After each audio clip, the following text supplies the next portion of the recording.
It was supposed to be just a deposit, but it turned into a nightmare no teenager should have to live. That Monday morning, Emily Carter, 14 years old, starched uniform and a sparkle in her eyes, walked alone into the Sterling National Bank in the upscale Richmond Hills neighborhood of Georgia. She proudly carried a $5,000 check, an award for an academic scholarship she had earned through sweat, discipline, and sleepless nights. What she didn't expect was to leave humiliated, escorted by a security guard, treated as if she were a walking fraud, simply because of her age and the color of her skin. "Can you explain where this money came from?" asked Karen Whitmore, the manager. Her voice projected loudly enough for other customers to hear. Her gaze didn't request explanations, it accused. Emily felt her face burn, but she kept calm, just as her mother had always taught her. She handed over the school's letter, the document, the proof, everything in order. But nothing was enough. For them, it wasn't just the check that seemed suspicious. It was her. If you've ever felt disbelieved, judged or diminished by a system that doesn't see you, this story is for you. Because what began as an episode of discrimination turned into something much bigger. Emily didn't just confront prejudice face to face. She uncovered something that could topple careers, destroy reputations, and that put her own mother, one of the leading executives in the financial sector, in the middle of a scandal about to erupt. Comment below where you're watching from and subscribe to the channel so you don't miss stories like this. Hit the bell icon because what you're about to see is more than just an account. It's a journey of courage, outrage, and real transformation. Emily Carter grew up hearing that she could be anything she wanted. The only child of a single mother, the renowned financial consultant Dr. Michelle Bennett, she learned early that independence was more than a value. It was a necessity. The house they lived in Richmond Hills, was elegant yet understated. No ostentation. Books on economics shared space with school trophies, and notes stuck to the refrigerator. The mornings smelled of coffee and pancakes, and the soundtrack was almost always the financial news playing softly in the background. That Monday, the ritual was the same, except for Emily's nerves. It was the first time she would do something so big, alone. Her scholarship to Hawthorne Prep hadn't been a gift. Emily had earned it through sweat, dedication, and resilience. While many of her classmates relied on private tutoring or academic legacies, she forged her own path through study sessions and afternoons at the public library. When she received the check, $5,000 for academic expenses, she decided she would be the one to make the deposit. She wanted to prove to herself and to her mother that she was ready. Michelle hesitated for a moment, but then smiled with pride. "If there's one thing you've learned from me, it's how to do things the right way." On the way to the bank, Emily took several deep breaths. She reviewed the documents in her folder: ID, school letter, scholarship proof, even the receipt for the envelope in which she'd kept the check. Everything was in order. She walked confidently down the well-groomed streets of Richmond Hills, where luxury cars were common and shop windows were spotless. Upon entering the Sterling National Bank, the cold air conditioning and the polished marble floors felt intimidating, but she didn't let it show. "It's just a deposit, it'll be fine," she repeated to herself. Emily went straight to the teller. The teller, a young man named Josh, took the check, glanced quickly at her and then at the paper, as if there were a mistake. He raised an eyebrow. "You're saying this is yours?" he asked, as if trying to confirm something unlikely. Emily answered in a steady voice, though she felt her heart race. "Yes, sir, it's an academic scholarship. Here are the documents." But before Josh could respond, the manager, Karen Whitmore, approached with firm steps and an appraising look. That was the moment everything began to unravel. Karen Whitmore didn't need to raise her voice to assert her presence. All it took was the way she lifted her chin, crossed her arms, and let her gaze linger on someone for a few seconds longer than necessary. When she saw Emily's check, her face remained neutral for a fraction of a second, then hardened. $5,000, is that right?" she said, loud enough for the other nearby customers to hear. "For someone your age?" The atmosphere in the branch shifted. The sound of keyboards, the whispers in the background, everything seemed to stop for a moment. Emily felt eyes on her, like headlights on a deserted road. "It's a scholarship," Emily replied. "I have all the documents here." She handed over the envelope, the letters, the proof. She kept her voice calm, as her mother had taught her, but inside, she was falling apart. Her face burned, her heart pounded in her chest, and her hands shook slightly despite holding the folder firmly. Josh looked at the papers, then at Karen, waiting for a decision. "We'll need to verify this carefully. There are a lot of scams these days, aren't there?" she said, with that kind of smile that doesn't reach the eyes. Emily tried to argue. "My mum is waiting for me. Can I call her?" Karen shrugged, as if that were a nuisance. "Your phone is up to you. We're just verifying documents." But Emily didn't have her cell phone. She had left it in her school locker so she wouldn't be distracted. When she tried to explain that, Karen just said, "Then you'll have to wait," and she turned her back. It felt like being pushed without anyone touching you. Alone, standing in the middle of the branch, Emily felt the cold floor beneath her, the judgmental stares, the whispers growing louder. It was like a display window. And she was the object nobody wanted there. Minutes turned into an eternity. Every time a new person entered the branch and was served before her, Emily felt something inside her break a little more. She watched Karen greet a white middle-aged couple with smiles and kind words. "Mr. and Mrs. Miller, what a pleasure," she said as she personally led them to the VIP counter. That stung. Emily didn't want to believe it was because of the color of her skin, but everything around her screamed it. When another young man, a dark-skinned guy with a foreign accent, approached the counter and was summarily dismissed with, "The system is slow," she became certain. It wasn't carelessness. It was choice. Emily felt time slipping through her fingers like sand. She remained there, standing in the same cold corner of the branch, as if she were part of the furniture, or worse, a nuisance. None of the employees looked her in the eye, as if the mere act of acknowledging her gave legitimacy to her presence.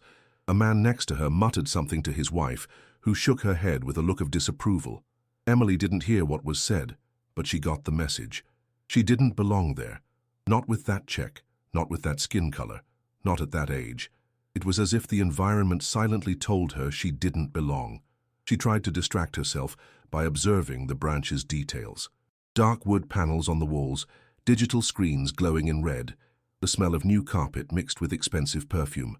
Everything yelled formality, wealth, exclusivity, and she was just a teenager trying to learn how to be an adult. In Emily's mind, her mother's words echoed, "Don't accept anything less than respect. Never bow to what isn't fair." But in that moment, all she wanted was to vanish. To be invisible, yes, but not like this. Not like an obstacle. Not like someone watched by a security guard whose eyes never left her. That's when something caught her attention. On the other side of the branch, Karen was talking to a tall, well-dressed man with precisely groomed grey hair. Their conversation was low, almost conspiratorial. Emily couldn't hear the words, but their body language spoke volumes. The manager handed him a manila folder marked with a red, confidential sticker. He leafed through the documents, gave a slight smile, and nodded. Emily frowned. That didn't look like part of the bank's routine. It was something off-script, and the tension in Karen's face, even behind her smile, betrayed what she was trying to hide. She didn't yet know who that man was, but she had an instinctive feeling she'd just witnessed something important. Her eyes followed his movement until he exited without looking back. When Karen returned to the counter, her expression had changed. The smile was gone, replaced by coldness. She looked directly at Emily, as if she had finally recognized there was a threat there, a threat with alert eyes and a sharp memory. Emily still didn't understand the magnitude of it all, but she knew it was more than just about her. Emily could no longer pretend everything was fine. Her chest felt tight. Her throat burned from swallowing the words she wanted to shout. It had been almost 2 hours since she'd handed over the check, and nobody had come back to speak with her. The bank went on with its routine, serving other customers, opening accounts, offering polite smiles. All except for her. She stood there in silence, an inconvenient reminder of something nobody wanted to see. Worse than indifference was the kind of silence that says, "You're not worth our time." Slowly, her mind began to catalogue every detail she'd observed, the visible preferences, the exceptions made, the privileges distributed as if they were natural. A white couple walked in without an appointment and was greeted warmly. A black young man tried to ask a question and was cut off before he could finish. Emily mentally noted it all, as if she wanted to prove later, to someone, to herself, that this wasn't an exaggeration. She wasn't crazy. It had a name: discrimination, racism, disguised as formality, masked as standard procedure. What hurt the most wasn't the treatment. It was the doubt that started to rise within her. Would things have been different if I were someone else? She didn't want to think that way. She'd been raised to believe that effort and character mattered more than appearance, but that place was teaching her otherwise. A system where the color of your skin, the name on your badge, the tone of your voice, determine how much you're heard or ignored. Emily felt like she was being tested, and at the same time, all of it awakened something inside her she couldn't yet name. But it was strong, unsettling, almost furious. That's when she heard the phrase that flipped the switch. "Keep an eye on her. If she tries to leave, let me know." The voice was Karen's, talking to the security guard without even bothering to disguise it. Emily froze. This was no longer just humiliation. It was surveillance, distrust, imprisonment. A teenager with a legitimate check, treated like a criminal, like a threat. The cold way the manager spoke those words made her understand it wasn't personal. It was systemic. She wasn't an exception. She was a statistic. But at that moment, something changed. For the first time, Emily didn't just want to get out of there. She wanted justice. Emily took a deep breath, though it came in short gasps. Her hands trembled slightly, but now it wasn't fear. It was anger. A new, dense anger that came with clarity. For the first time since entering that bank, Emily began to understand she wasn't suffering an isolated incident. She was in the midst of a system built on exclusions, carefully disguised as rules. And she, in her starched uniform and a folder full of legitimate documents, was just another inconvenient piece to be set aside. Time seemed to stop for her there, while the world around kept spinning as if nothing was wrong. With her heart racing, Emily approached one of the empty chairs and sat down. She wasn't going to pretend she was just waiting anymore. Sitting was her way of asserting that she wasn't there for nothing, and she wouldn't leave without answers. She began mentally retracing every detail of what she had witnessed, like assembling a puzzle. The conversation between Karen and the man with the manila folder, the way the documents had been hidden quickly, the stark contrast in how customers were treated. She didn't yet know what it all meant, but something told her there was a loose thread nobody wanted her to pull. That's when she heard from across the branch a phrase not meant for her ears, but that felt like a shout in her chest. "If she were older, maybe we'd have a different kind of problem." One employee spoke to another in a low voice, but not low enough. Emily's stomach churned. That confirmed what had already been evident. She wasn't being served slowly by accident. She was being blocked, barred, intentionally ignored. And as painful as it was, knowing that gave her a strange kind of strength, as if, by naming it, she finally knew what she needed to face. The injustice was real, and she wasn't going to be one more person who accepts it and walks away in silence. From that moment on, she began to plan. She wanted to find out who the man Karen had met earlier was, what was in that confidential folder, and why his presence had caused so much discomfort. Her mother, Michelle Bennett, had contacts at every level of the banking sector, and more than that, she was respected, or so far as Emily knew. If something rotten was happening there, if a scandal was about to break, she had a trump card. Not only her mother's name, but the conviction that she was witnessing something much bigger than prejudice against a teenager with a check. She was seeing with her own eyes how power protects itself, and perhaps inadvertently she had found the right crack. Emily knew she needed to leave with more than indignation. She needed proof. She scanned the surroundings more carefully. A wall clock showed it was almost noon. The crowd was growing, and lines were forming more frequently. That could help her. The more people there were, the less control they had over every corner of the branch. Discreetly, she pulled a small notebook from her folder and began writing down what she remembered of the conversation between Karen and the manila folder. She detailed his appearance, the manager's behavior, the confidential sticker, everything. She didn't yet know what she'd do with it, but documenting was a start. At that moment, a younger employee, perhaps new to the bank, approached Emily as if on impulse. She carried a cup of water and wore a hesitant expression. "Do you need anything?" she asked in a near whisper. Emily felt like crying just because someone had shown her kindness after so long, but she held back. She thanked her, accepted the water, and asked the question she hadn't dared to ask until then. Who was the man the manager spoke with earlier? The employee hesitated, glanced around, and replied almost inaudibly, "He doesn't work here. He only shows up when there's something big involved."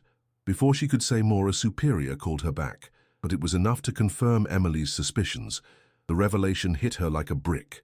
That man was important, and his presence there at that precise moment was probably no coincidence. Emily began connecting the dots more clearly. The check she was carrying, the last name Carter, the manager's surprised look when she finally realized who Emily was. Maybe it wasn't only prejudice.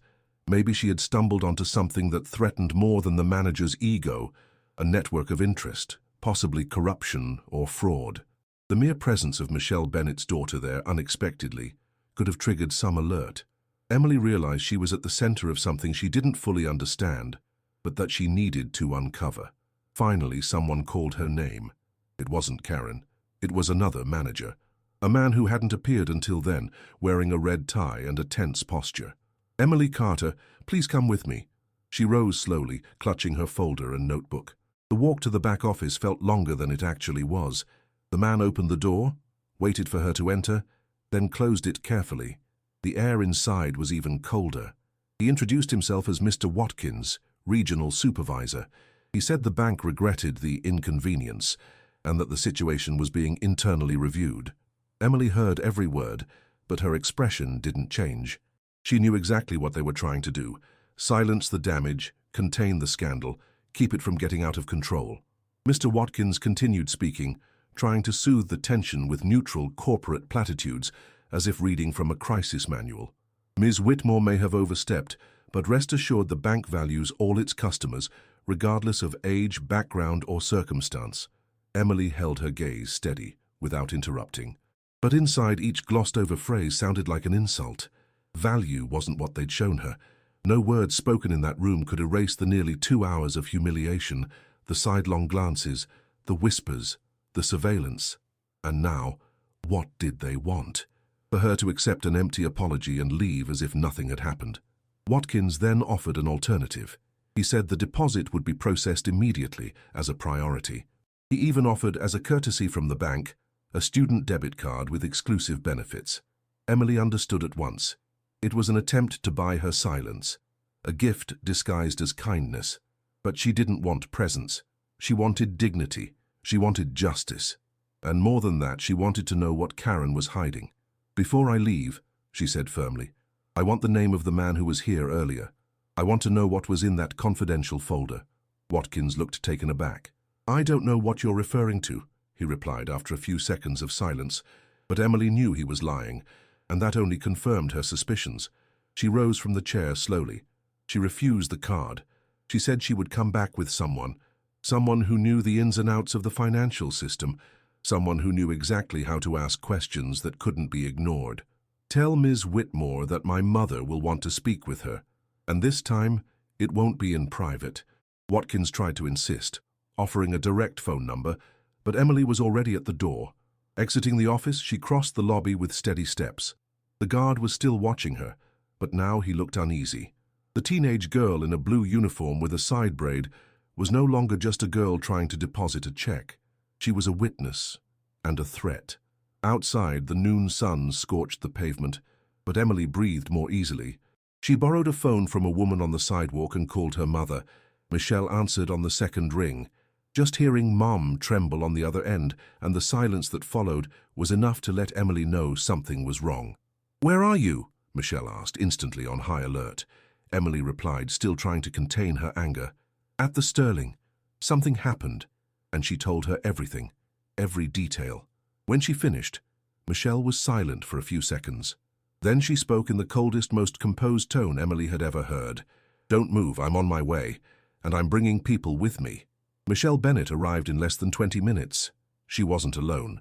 2 attorneys from her corporation's compliance office accompanied her, both carrying folders and wearing resolute expressions. Emily had never seen her mother like that. No makeup, hair hastily pulled back, blazer open, yet with a presence that made the bank's parking lot feel too small. When she approached, the guard tried to intervene, but Michelle ignored him. She strode into the branch as if entering a boardroom where she already knew she was right. Seeing her, Karen immediately lost her composure. She forced a smile, but the tension was visible in every muscle of her face. Michelle made no scene. She simply requested, in an unarguable tone, to speak with the regional supervisor. "Watkins, isn't it?" And added, "With my attorneys present." That made the entire branch seem to freeze for a few seconds. The whispers resumed, but now the discomfort was on the other side of the counter. Emily stood quietly, watching the scene unfold. She felt proud, but also filled with a sense of justice she'd never experienced so close up. The woman who had taught her never to bow her head was now there, demanding answers, and this time, no one would have the chance to dodge them. In the meeting room, the questions came in rapid succession, direct, impossible to evade. Michelle wanted to know why her daughter had been held, why she wasn't allowed to leave, who the man with the confidential documents was, and why a simple deposit had taken 2 hours and involved surveillance. Watkins tried to placate them. Karen remained silent for much of the meeting, her eyes fixed on the table. The attorneys recorded everything. In the end, Michelle made it clear that this wouldn't end there. If my daughter didn't have the last name she does, this would never have come to light. But that's precisely why I won't let it go unaddressed. Walking out of the branch, Michelle and Emily were met by a small crowd of onlookers. Some bank employees stood at the entrance. Other customers watched from the sidewalk. Emily, with her folder under her arm, felt different. She was still shaken, but now there was something more. Conviction. It hadn't just been a bad day. It was the start of change. And as she walked beside her mother, she realized the thing that hurt the most was no longer the humiliation she had suffered, but the certainty that many others go through the same ordeal every day with no one to step in, and that, she knew, needed to change. The fallout was faster than either of them had imagined. The next day, an anonymous post appeared on a local forum detailing what happened at Sterling National Bank. Within hours, the story went viral on social media.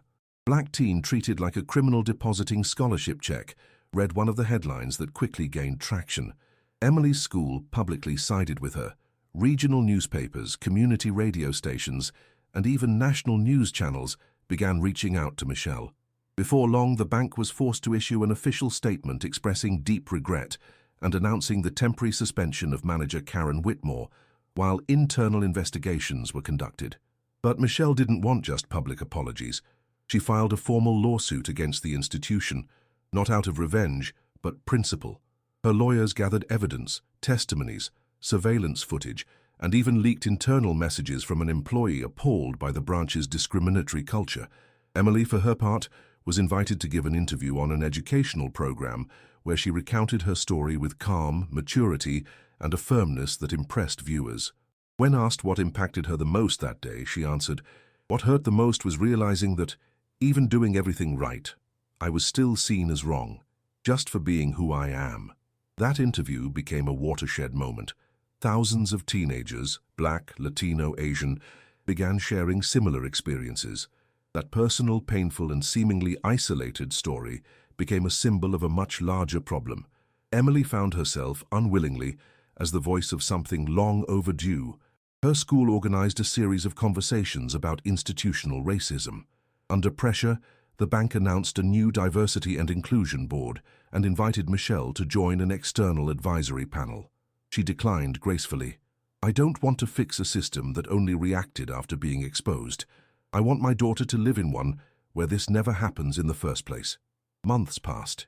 Emily returned to her studies with a maturity that made her seem older than her 14 years. She still frequented the library, still had Sunday morning coffee with her mother, still used the same colored pens to organize her notes.